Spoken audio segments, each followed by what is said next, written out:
خوێندنگای گۆیژەی سەرەتایی سەربەپەروەردەی خوێندنی کوردیە لە کەرکووک جیاواز لە خوێندنگاکانی تر بۆتە سەنتەرێک بۆ چارەسەری ئەو منداڵانەی کە کێشەی گفتوگۆکردن و گۆشەگیری و تەمەڵی مێشکیان هەیە.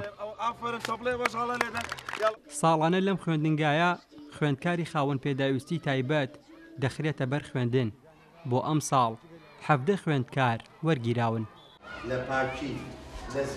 لاس کاتێک خراوەتە بەر خوێندن کێشەی گفتوگۆکردن و گۆشەگیری هەبوو.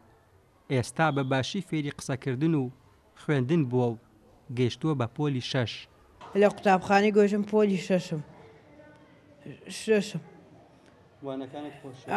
وانەکانم خۆش. چۆنە باشی لەگەڵیان خوێنی؟ خوێنم لەگەڵیان. لەگەڵ هاوڕێکانتانە چیەکەن؟ لە کات بۆ خۆمە دانیشی مراجعاکەین.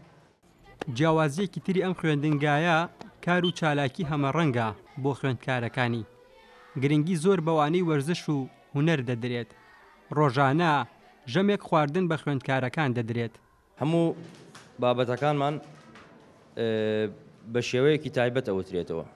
بە تایبەت بۆ ئەو قوتابیانەی کەوا لاوازن یان کێشەیەکیان هەیە لە قسەکردن و لەو شتانە.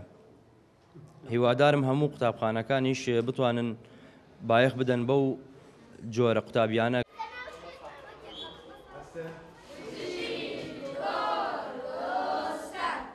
بەڕێوبەری خوێندنگای گۆیژە دەڵێت ئەوان لەگەڵ پەروەردە و فێرکردن ناوەندێکی ڕاهێنانن بۆ ئەو خوێندکارانەی کە توانای قسەکردنیان نەبووە. ئەوان توانیویانە بیهێنە قسە و ببنە خوێندکارێکی نمونەیی. ساڵانە پێشوازی لە قوتابی پێداویستی تایبەتەکەین. هەروەکو قوتابی ئاسایەکان مامەڵەی زیاتر جوانتر جگە لە پەروەردە و فێرکردنین ئێمە ئەتوانین بڵێن وەک سنتەرێکی ڕاهێنانە بۆ زمانەوانی ئەو قوتابی پێداویستە تایبەتانە. فایلی ناوەکانی خوێندکارە خاوەن پێداویستیە تایبەتیەکان لە خوێندنگاکە جیا کراونەتەوە. زیاتر لە 5 ساڵە خوێندنگاکە بۆتە ناوەندێکی سەرەکی بۆ ئەو خوێندکارانەی خاوەن پێداویستی تایبەتن.